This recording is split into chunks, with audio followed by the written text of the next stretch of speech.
ಜಗತ್ತು ಇಂದು ಎದುರಿಸ್ತಾ ಇರೋ ಬಹುದೊಡ್ಡ ಸವಾಲು ಅಂದ್ರೆ ಧಾರ್ಮಿಕ ಮೂಲಭೂತವಾದ.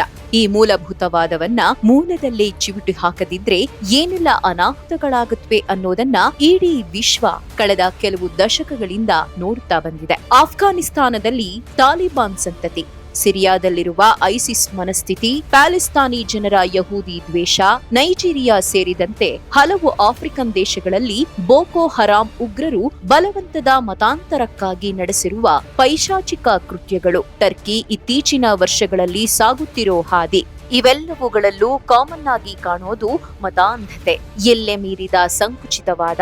ಈ ಪರಿಸ್ಥಿತಿಗೆ ಕಾರಣವಾಗಿರುವುದೇ ಇಸ್ಲಾಮಿಕ್ ರಾಡಿಕಲಿಸಂ. ಈ ಮೂಲಭೂತವಾದ ಇಸ್ಲಾಂ ಜಗತ್ತಿನ ಆಚೆಗೂ ಅಂದರೆ ತಮ್ಮ ಬುಡಕ್ಕೆ ಬಂದಿದೆ ಅಂತ ಜಗತ್ತಿಗೆ ಅರಿವಾಗಿದ್ದು ಅಮೆರಿಕದ ವರ್ಲ್ಡ್ ಟ್ರೇಡ್ ಸೆಂಟರಿನ ಅವಳಿ ಕಟ್ಟಡಗಳು ಧರೆಗೆ ಉರುಳಿದಾಗ 2001 ಇಸವಿಯ ಸೆಪ್ಟೆಂಬರ್ 11ರಂದು ಒಸಾಮಾ ಬಿನ್ ಲ್ಯಾಡನ್ ಮೂಲಕ ಇಸ್ಲಾಂ ಭಯೋತ್ಪಾದಕತೆ ತನ್ನ ಕರಾಳ ಮುಖವನ್ನ ಪಾಶ್ಚಿಮಾತ್ಯ ದೇಶಗಳಿಗೂ ತೋರಿಸಿತ್ತು. ಆ ಮೂಲಕ ಎಚ್ಚರಿಕೆಯನ್ನು ಕೊಟ್ಟಿತ್ತು. ಆ ಘಟನೆಯ ಬಳಿಕ ಅಮೆರಿಕ ಎಚ್ಚೆತ್ತುಕೊಳ್ತು.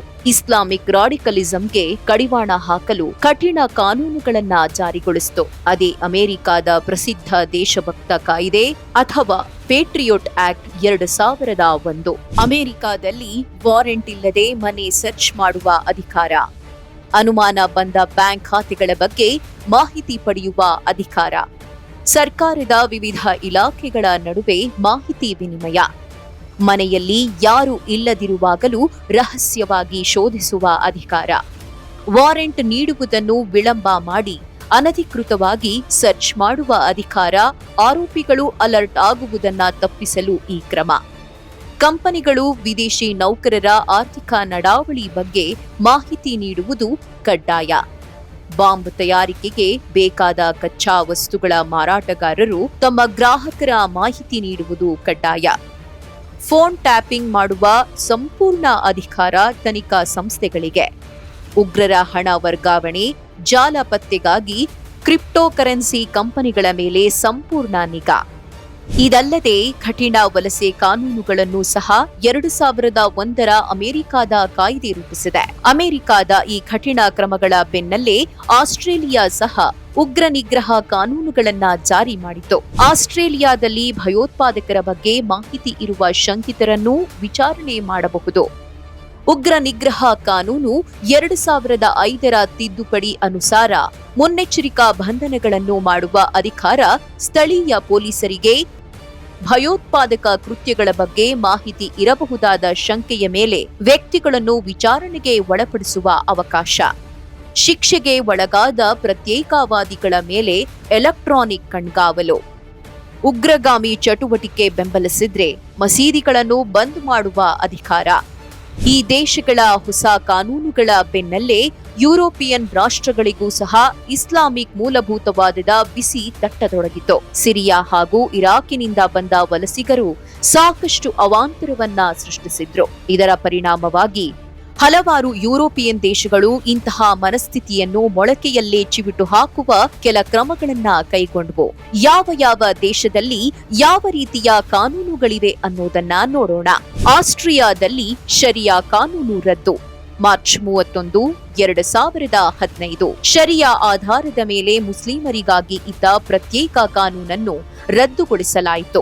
ಆಸ್ಟ್ರಿಯಾದ ನಿಜ ದೇಶಭಕ್ತ ಮತ್ತು ಮುಸ್ಲಿಂ ಧರ್ಮಾನುಯಾಯಿ ನಡುವೆ ಯಾವುದೇ ವ್ಯತ್ಯಾಸ ಇರಬಾರದು ಎಂಬುದು ಈ ಕ್ರಮದ ಉದ್ದೇಶ. ಇದಕ್ಕಾಗಿ ಒಂದು ಒಡಂಬಡಿಕೆ ಪತ್ರ ಸಿದ್ಧಪಡಿಸಲಾಯಿತು.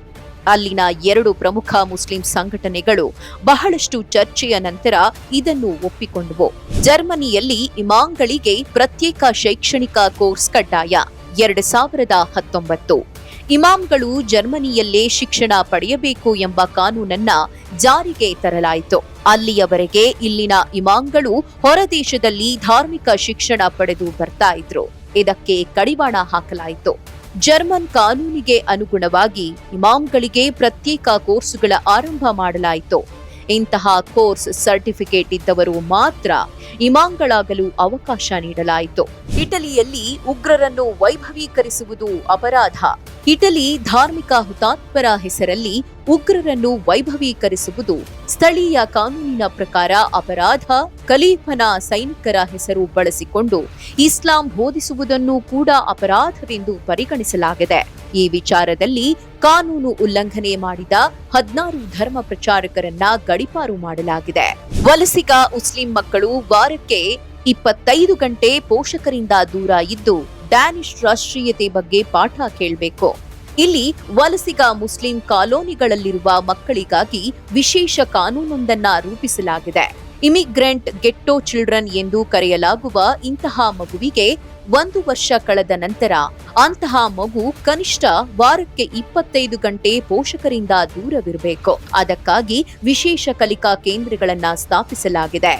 ಅಲ್ಲಿ ಮಕ್ಕಳಿಗೆ ಡ್ಯಾನಿಶ್ ರಾಷ್ಟ್ರೀಯ ಮೌಲ್ಯಗಳ ಬಗ್ಗೆ ಪಾಠ ಮಾಡಲಾಗುವುದು. ಕ್ರಿಸ್ಮಸ್ ಮತ್ತು ಈಸ್ಟರ್ ಸಂಪ್ರದಾಯಗಳ ಬಗ್ಗೆ ಅರಿವು ಮೂಡಿಸಲಾಗುವುದು. ಇದು ಸೆಕ್ಯುಲರ್ ದೇಶವಾದ್ರೂ ಕ್ರಿಸ್ಮಸ್ ಈಸ್ಟರ್ ಬಗ್ಗೆ ಕಲಿಯಲೇಬೇಕು. ಡ್ಯಾನಿಶ್ ಭಾಷೆ ಕಲಿಕೆಯನ್ನ ಕಡ್ಡಾಯ ಮಾಡಲಾಯಿತು. ಈ ಕಾನೂನುಗಳನ್ನು ಪಾಲಿಸದಿದ್ರೆ ಅಂಥವರಿಗೆ ಸರ್ಕಾರಿ ಸೌಲಭ್ಯಗಳಿಲ್ಲ ಎನ್ನುವ ಕಠಿಣ ನಿರ್ಬಂಧಗಳನ್ನು ಕೂಡ ಇಲ್ಲಿ ವಿಧಿಸಲಾಗಿದೆ.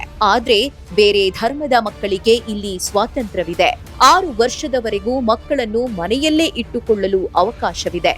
ಇಚ್ಛೆ ಪಟ್ರೆ ಪ್ರೀ ನರ್ಸರಿ ಮತ್ತು ನರ್ಸರಿ ಶಾಲೆಗಳಿಗೆ 6 ವರ್ಷಕ್ಕೆ ಮುಂಚೆಯೂ ಸೇರಿಸಬಹುದು. ಆದ್ರೆ ಕಡ್ಡಾಯವಿಲ್ಲ. ಫ್ರಾನ್ಸ್ನಲ್ಲಿ ಉಗ್ರರ ಬಗ್ಗೆ ಸಹಾನುಭೂತಿ ವ್ಯಕ್ತಪಡಿಸುವವರು ಚುನಾವಣೆಗೆ ನಿಲ್ಲುವಂತಿಲ್ಲ. 21 ಫೆಬ್ರವರಿ 2017 ಚಾರ್ಲಿ ಹೆಬ್ಡೋ ಪತ್ರಿಕೆಯ ಮೇಲೆ ನಡೆದ ದಾಳಿ ಜಗತ್ತಿಗೆ ಗೊತ್ತೇ ಇದೆ. ಆ ಪತ್ರಿಕೆಯಲ್ಲಿ ಪ್ರಕಟವಾದ ಕಾರ್ಟೂನ್ ಒಂದನ್ನ ವಿರೋಧಿಸಿ ಅಲ್ಲಿನ ಇಸ್ಲಾಂ ಮತಾಂಧರು ಪತ್ರಿಕಾ ಕಚೇರಿಯ ಮೇಲೆ ದಾಳಿ ನಡೆಸಿ ಸಿಬ್ಬಂದಿಯ ಮಾರಣ ಹೋಮ ನಡೆಸಿದ್ರು. ಇದಾದ ನಂತರ ಮುಸ್ಲಿಂ ವಿರೋಧಿ ನಿಲುವು ಹೊಂದಿದ್ದ ಆರೋಪದ ಮೇಲೆ ಶಿಕ್ಷಕರೊಬ್ಬರ ತಲೆಯನ್ನೇ ಕಡಿದು ಹಾಕಲಾಗಿತ್ತು. ಇಷ್ಟೆಲ್ಲ ರಕ್ತಸಿಕ್ತ ಇತಿಹಾಸವಿರುವ ಫ್ರಾನ್ಸಿನಲ್ಲಿ ಮಸೀದಿಗಳು, ಶಾಲೆ ಹಾಗೂ ಕ್ರೀಡಾ ಕ್ಲಬ್ಗಳಲ್ಲಿ ಇಸ್ಲಾಮಿಕ್ ರಾಡಿಕಲೇಷನ್ ತಡೆಯಲು ಕಠಿಣ ಕಾನೂನು ತರಲಾಯಿತು. ಫ್ರೆಂಚ್ ಪರಂಪರೆ ಹಾಗೂ ಅಲ್ಲಿನ ರಾಷ್ಟ್ರೀಯ ಮೌಲ್ಯಗಳನ್ನು ಗೌರವಿಸುವುದನ್ನು ಕಡ್ಡಾಯ ಮಾಡಲಾಯಿತು. ಇದಕ್ಕಾಗಿ ಮಸೀದಿಗಳ ಆಡಳಿತ ಮಂಡಳಿಗಳು ಸರ್ಕಾರದೊಂದಿಗೆ ಒಡಂಬಡಿಕೆ ಪತ್ರಕ್ಕೆ ಸಹಿ ಹಾಕಬೇಕಾಯಿತು. ಇಮಾಮ್ಗಳಿಗೆ ವಿಶೇಷ ತರಬೇತಿ ನೀಡುವ ಸರ್ಟಿಫಿಕೇಟ್ ಕೋರ್ಸುಗಳು ಆರಂಭವಾದವು.